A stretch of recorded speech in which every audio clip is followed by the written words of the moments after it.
సదస్సులకి తెలుగు రాష్ట్రాల నుంచి మొట్టమొదటిసారి వెళ్ళిన నాయకుడు చంద్రబాబు నాయుడు గారు.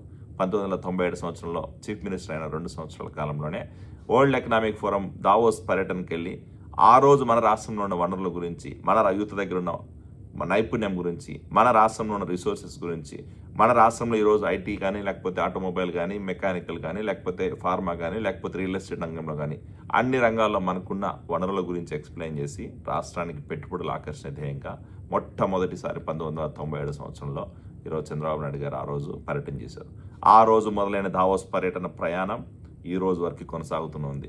తెలుగు రాష్ట్రాల కోసం, తెలుగు ప్రజల కోసం, ఆంధ్రప్రదేశ్ భవిష్యత్తు కోసం, ఆంధ్రప్రదేశ్లోని యువత ఉపాధి అవకాశాల కోసం ఈరోజు ప్రతి సంవత్సరం దావోస్ పర్యటనకి వెళ్ళి వరల్డ్ ఎకనామిక్ ఫోరంలో ఈరోజు మన రాష్ట్రంలో ఉన్న వనరుల గురించి, మన రాష్ట్రంలో ఉన్న రిసోర్సెస్ గురించి, మన యువత దగ్గర ఉన్న నైపుణ్యం గురించి అక్కడున్న బిగ్ ప్లాట్ఫామ్లో ఎక్స్ప్లెయిన్ చేసి రాష్ట్రానికి పెట్టుబడులు ఆకర్షణ ధ్యేయంగా పనిచేస్తున్నారు. దగ్గర 18 నుంచి 19 సార్లు దావోస్ పర్యటన చేసిన ఏకైక చీఫ్ మినిస్టర్ ఈరోజు దేశ చరిత్రలో చంద్రబాబు నాయుడు గారు నిలిచిపోతారు.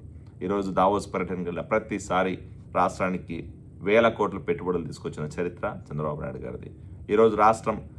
ఈరోజు ఎన్ని కంపెనీస్ వచ్చాయంటే ఈరోజు మైక్రోసాఫ్ట్, గూగుల్, అమెజాన్, ఫేస్బుక్ ఇలాగ మీరు చెప్పుకుంటూ పోతే any name big companies, technology giants అన్నీ కూడా ఈరోజు ఆంధ్రప్రదేశ్లో, హైదరాబాద్లోనైనా, ఇటు అమరావతిలోనైనా, ఇటు వైజాగ్లోనైనా గ్రౌండ్ అవుతున్నాయంటే దానికి కారణం చంద్రబాబు నాయుడు గారికి ఉన్న పట్టుదల, చంద్రబాబు నాయుడు గారికి ఉన్న కార్యదీక్షణ, చంద్రబాబు నాయుడు గారి మీద ఆ పెట్టుబడిదారులకున్న విశ్వాసం. ఖచ్చితంగా ఈరోజు 1997లో మొదలైన ఈ దావోస్ పర్యటనల ప్రయాణం ఈ రోజు వరకు కొనసాగుతుంది, రాబోయే రోజుల్లో కూడా కొనసాగుతూనే ఉంటుంది. ప్రతి ఒక్కరు కూడా ఈరోజు గమనించాల్సింది ఏంటంటే ప్రతిపక్ష పార్టీలు చేస్తున్నాయి కొన్ని లేనిపోని రాద్ధాంతాలు. దావోస్ పర్యటనలన్నీ కూడా టైంపాస్, దావోస్ పర్యటనకి వెళ్ళి ఎంఓయూలు చేసుకుంటూ కానీ ఎక్కడ ఇది రియాలిటీ ఉండదని చెప్తున్నారు. వాళ్ళకందరినీ ఒకటి అడుగుతున్నా, అసలు దావోస్ పర్యటన 1997 సంవత్సరంలో చంద్రబాబు నాయుడు గారు వెళ్ళిన టైంకి మీరందరూ చెడ్డీలు వేసుకొని ఏబీసీలు రాసుకునే రోజుల్లో ఆయన దావోస్ పర్యటన చేశాడు. ఆయనకు తెలుసా, మీకు తెలుసా? గుర్తుపెట్టుకోండి. దావోస్ పర్యటన పోతే ఫలితం ఏముంటుంది, దావోస్ పర్యటన ఏం జరుగుతుంది, వరల్డ్ ఎకనామిక్ ఫోరంలో ఏం జరుగుతుంది, అసలు వరల్డ్ ఎకనామిక్ ఫోరంలో ఎవరు పార్టిసిపేట్ చేస్తారో కూడా తెలియని వాళ్ళు కూడా ఈరోజు మాట్లాడుతున్నారు చంద్రబాబు నాయుడు గారి గురించి. ఈరోజు నారా లోకేష్ గారు, చంద్రబాబు నాయుడు గారు దావోస్ పర్యటనకి వెళ్తున్నారంటే దానికి కారణం ఖచ్చితంగా రాష్ట్రానికి పెట్టుబడులు ఆకర్షణ ధ్యేయం.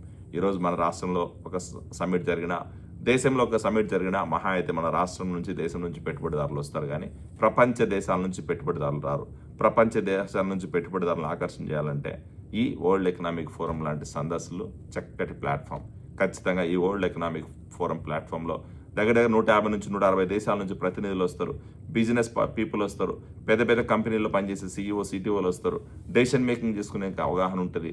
ఈరోజు ఎంఓఎల్ ఎక్స్చేంజ్ చేసుకున్న తర్వాత దాని మీద కట్టుబడి ఉండడానికి కూడా వాళ్ళకి ఒక